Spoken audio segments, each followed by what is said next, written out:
आदाब।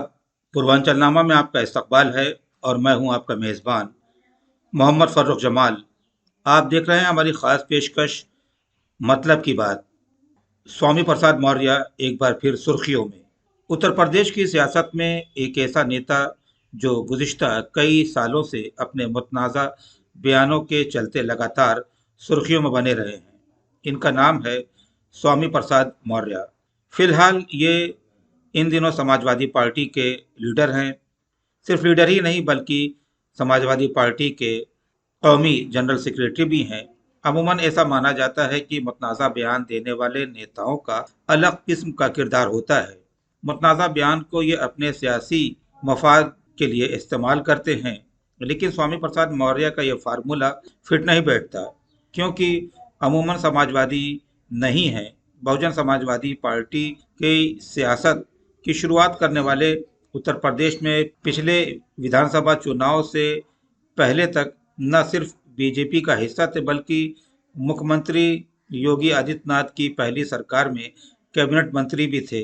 जब बीजेपी में थे तब तक उनका एक भी बयान ऐसा नहीं आया जिसमें उन्होंने किसी हिंदू मजहब पर मुतनाज़ा बयान दिया हो। लेकिन जैसे ही समाजवादी पार्टी का हिस्सा बने, वो रामचरितमानस पर बयान देने लगे और सुर्खियां बिटोरने लगे, जो आज तक सुर्खियों में बना हुआ है। हालिया बयान उन्होंने अयोध्या में हुए प्राण प्रतिष्ठान को लेकर दिया। भारत इकलौता देश है जहां मूर्तियों में प्राण डाला जाता है। उन्होंने अयोध्या के भव्य मंदिर में हुए रामलला की प्राण प्रतिष्ठा प्रोग्राम को बीजेपी का प्रोग्राम बताया। उन्होंने कहा कि जिसकी पूजा हजारों सालों से हो रही हो, उसकी प्राण प्रतिष्ठा का क्या कहना। इसका मतलब ये है कि भगवान के अस्तित्व को ही वो नकार रहे हैं, क्योंकि जो खुद भगवान है, सबका कल्याण करता है, हम इंसान की क्या हैसियत कि हम उसकी प्राण प्रतिष्ठा करें। उन्होंने कहा कि बीजेपी मजहब के नाम को लेकर अपनी जवाबदेही से बचने के लिए आवाम को गुमराह कर रही है।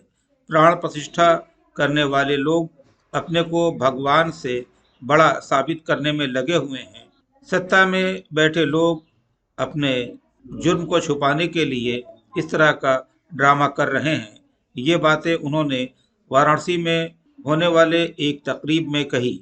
उन्होंने अयोध्या के प्रोग्राम को बीजेपी का प्रोग्राम बताते हुए ये दलील दी कि प्राण प्रतिष्ठा प्रोग्राम में शंकराचार्य की बजाय सिर्फ आरएसएस, विश्व हिंदू परिषद और बीजेपी के लोग शामिल थे, क्योंकि देश के सभी चारों शंकराचार्यों में से एक भी शंकराचार्य प्रोग्राम में शामिल नहीं हुए।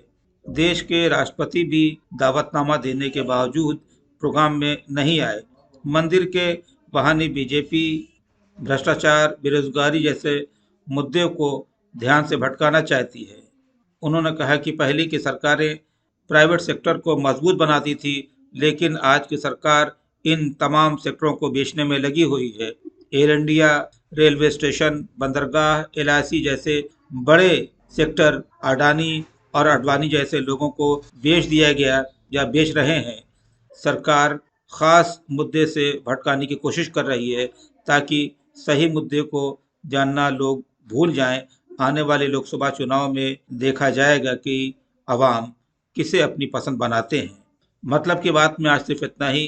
फिर इसी वक्त इसी चैनल पर किसी नए मौजू के साथ मुलाकात होगी। तब तक के लिए खुदा हाफिज।